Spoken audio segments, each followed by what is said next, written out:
മലയാളികൾക്ക് പ്രിയങ്കരിയായ നടിയാണ് മീര ജാസ്മിൻ. ശ്രദ്ധേയമായ നിരവധി കഥാപാത്രങ്ങൾ തുടരെ ലഭിച്ച മീര ജാസ്മിൻ തമിഴിലും തെലുങ്കിലും ശ്രദ്ധിക്കപ്പെട്ടു. സൂത്രധാരൻ എന്ന സിനിമയിലൂടെയാണ് മീര ജാസ്മിൻ അഭിനയ രംഗത്ത് കടന്നുവരുന്നത്. ലോക്ദാസ് ഒരുക്കിയ ചിത്രത്തിൽ ദിലീപായിരുന്നു നായകൻ. സൂത്രധാരനിൽ സഹസംവിധായകനായിരുന്നു സംവിധായകൻ ബ്ലസ്സി. മീര സിനിമാ രംഗത്ത് കടന്നു വന്നതിനെക്കുറിച്ച് സംസാരിക്കുകയാണിപ്പോൾ ബ്ലസ്സി. സവാരി ടിവിയിലാണ് സംവിധായകൻ ഓർമ്മകൾ പങ്കുവച്ചത്.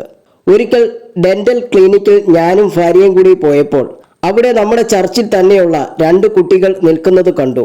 ഈ കുട്ടികളൊക്കെ സിനിമയിൽ വന്നിരുന്നാൽ നന്നായേനെ എന്ന് ഭാര്യയോട് ഞാൻ തമാശയ്ക്ക് പറഞ്ഞിരുന്നു. അതിനുശേഷമാണ് ഈ കുട്ടിയെ അന്വേഷിക്കുന്നത്. ഞങ്ങളുടെ വീടിന് അടുത്തുള്ളവരാണ്. ഓഡീഷന് മുമ്പേ ഫോട്ടോ ലോഹിയേട്ടന് അയക്കണം.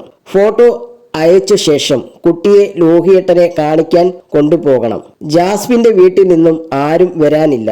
അച്ഛന് കടുത്ത എതിർപ്പുണ്ട്. ഈ കാര്യമായി അദ്ദേഹത്തെ സമീപിച്ചപ്പോൾ എന്നെ ശാസിച്ചു വിടുകയാണ് ഉണ്ടായത്. അതിനാൽ ഡാഡി അറിയാതെ ഷൊണ്ണൂറേക്ക് കൊണ്ടുപോകണം. അവരുടെ മമ്മി റെയിൽവേ സ്റ്റേഷനിൽ കൊണ്ടുവിട്ടു. ഞാൻ എൻ്റെ ഭാര്യയെയും കൈക്കുഞ്ഞിനെയും കൂട്ടി അങ്ങനെ ഞങ്ങൾ 4 പേരും കൂടി ഷൊണ്ണൂറേക്ക് ചെന്നു.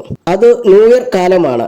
തിരിച്ചുവരവിൽ സൂചി കുത്താൻ പോലും സ്ഥലമില്ലാതെ കമ്പാർട്ട്മെന്റിൽ യാത്ര ചെയ്യുകയാണ്. ഇടയ്ക്ക് റെയിൽവേ ട്രാക്കുകൾക്കടുത്തുള്ള പോസ്റ്ററുകൾ കണ്ട് ഞാൻ ഈ കുട്ടിയോട്, മോളെ, നാളെ നിന്റെ പടം ഇതുപോലെ വരും എന്ന് പറഞ്ഞു. അവൾ എന്നെ നോക്കി ചിരിക്കും.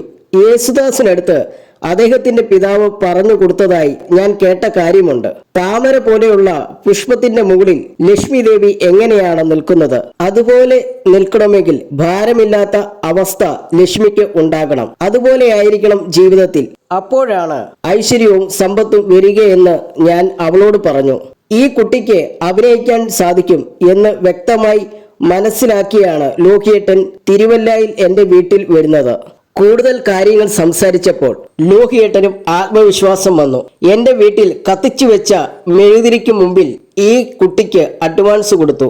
അങ്ങനെയാണ് മീര ജാസ്മിന്റെ തുടക്കം. പിന്നീട് മലയാളത്തിലും ഇതര ഭാഷകളിലും മീര ജാസ്മിൻ പ്രശസ്തിയായെന്നും ബ്ലസ്സി ചൂണ്ടിക്കാട്ടി.